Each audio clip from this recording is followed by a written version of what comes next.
Welcome back mga ka-EDB, K-Very, magandang araw sa atin lahat. Ngayon po, ang gagawin po natin, magbibiyak po tayo ng mga ibon. Kasi po, yung isa ko hindi maganda nilalabas, yung isa naman ho, hindi nagpe-fertile ng itlog. Kaya kailangan na natin biyakin, nasasayang yung oras natin, yung panahon natin. Yun po ang gagawin po natin ngayon. Kaya panoodin nyo po ito, ang gagawin ko.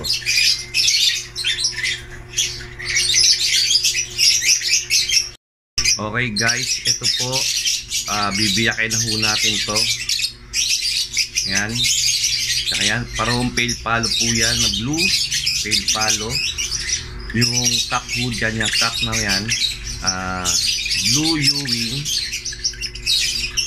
split opa, blue Ewing, split opa, pale palo. Yan.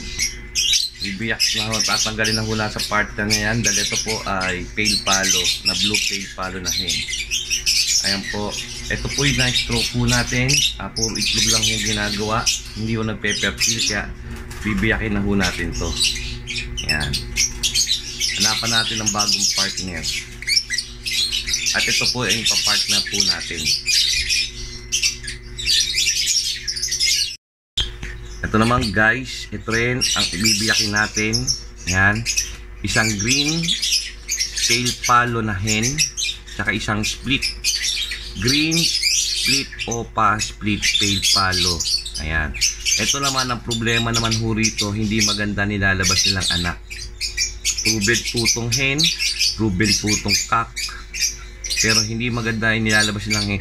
Ito ipapalit natin dun sa ating natin sa ating bibiyaking pale palo na blue rod. Dito natin ipa-partner dito sa green pale palo.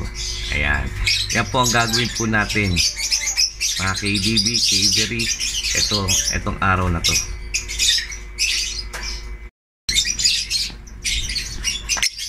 Ayan guys, ito po yung ating bibiyakin ha.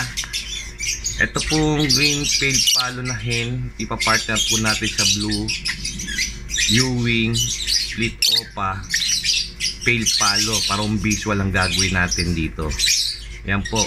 Tapos ito namang green na split opa split pale palo, ipapartner po natin sa visual na blue pale palo. Yan po ang gagawin natin. Abangan ho nyo kung paano ho natin pagbibiyakin. Ganun pong gagawin natin ho dyan. Tapos ito naman guys, ito naman yung mga blue na pale palo. Ibiyakin din ho natin ito, ipapartner ho natin sa kabila doon. Okay sana ho itong parisa nito, parang blue sa blue, kaso hindi nagpe-fertile yung itlog nila. Kaya ngayon sayang ang panahon natin, oras natin, ipapartner ho natin sa green. Baka hindi sila compatible, hindi sila match. Kaya ganun po ang gagawin po natin dyan.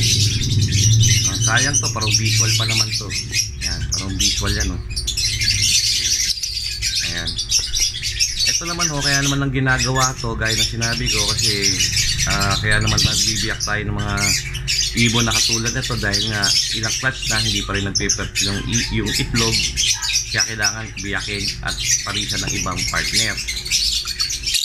May pagkakataon rin na minsan ayaw natin ang binubugang anak o inakay, hindi maganda, kaya binibiyak din ho natin. Ganun lang naman ang purpose yan, para ma-explore ho natin, makita po natin yung mga dapat na lumabas sa ibon. Kaya ito, gagawin po natin, bibiyakin na ho natin to.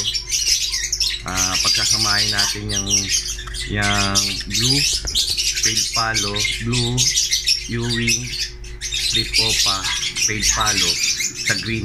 Yan. Tapos yung isa naman sa loob, yung hen naman dito, ipapartner natin sa green split opa split pale palo. Yun po, panoodin nyo po to.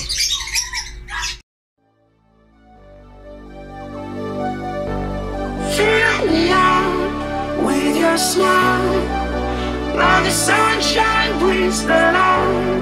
Fill me out with a flame, I will let you in this game. Take me out when I'm down. Just with you I'm singing.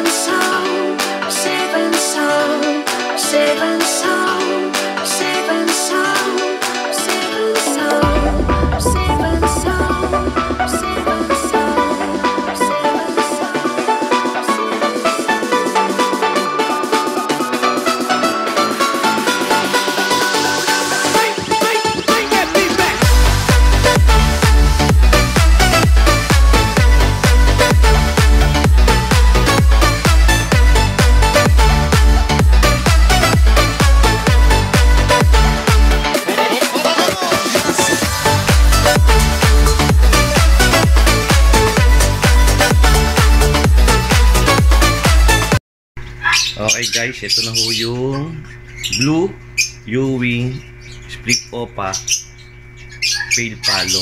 Ayan, ito po siya. Cut po ito, cut. Ayan. Ilalagay na ho natin to sa cage ng paglalagyan natin ng kapares niya. Dito ho natin ilalagay.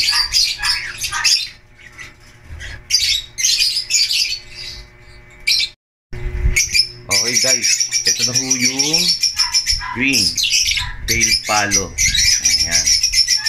So, ito ipapartner natin sa blue.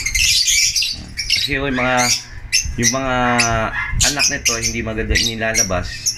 Medyo hindi ko gusto. Kaya doon natin ipapartner sa back to back. Iba back to back Pale Palo na ho natin. Ayan. Ayan guys, nandiyan na ho sila sa double cage. Nawala pong divider. Kaya tinanggal ko ho talaga ang divider ho nito. Kasi para makondisyon muna ho sila. Makalipad-lipad muna ho sila bago sila mag-band. Makalipad-lipad muna sila kung hahabulin itong kak natin ng hen. Makakaiwas-iwas. Ayan. Nilagay ko sila sa double cage, sa malaki. Double cage para makondisyon din sila. Hindi kaagad sila makapag-breed. Ayan. Ayan. Diba? Tapos, ang susunod natin gagawin, yung isa naman, ipapartner din natin sa partner nito. Yun ang gagawin natin. Okay guys, ito naman yung Pale Palo natin na visual. Ito yung galing sa stroke. Kung natatandaan, binalag ko. Hindi nagpe-fertile yung itlog nila pagka back to back Pale Palo kasi ang inaano ko, baka masyado mataas ang dugo. O ngayon, ipapartner po natin dito yan. Dito natin ipapartner. Sa double cage ko rin ho nilagay. Ayan. Para makondisyon din po. Ayan po. Ayan po natin. Ito po, split lang po to. Ayan, split. Ayan. Tapos i-update ko po kayo kung anong nangyari ho rito sa mga yan. Kung nagparis ba, kung ano man nangyari sa kanila, yun po i-update ko po kayo dyan. Ayan. Okay guys, hanggang dito na lang po muna tayo. Sana po huwag nyo kakalimutan mag-like, share at subscribe. At pakipindot na rin ang notification bell para lagi tayong updated sa mga susunod kong video. At sana pakishare na rin po to sa ibang mag-iibon, sa mga newbies, para magkaroon sila ng kaalaman sa pag-iibon. Ayan. Maraming salamat po at God bless.